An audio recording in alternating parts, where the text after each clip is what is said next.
कल्पना तऽ बड़ सुंदर लागै छै, मुदा यथार्थ के कटुता सहब बड़ कठिन होइ छै। एखन अहाँ बेहोश रहल छी, मुदा जखन मोन खराब हैत तखन पता चलत।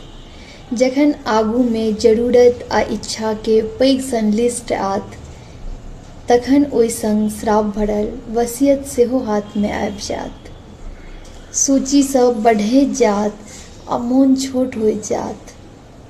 तखन ओ प्रेम, ओ गीत, ओ दर्शन सब बिसरि जायब।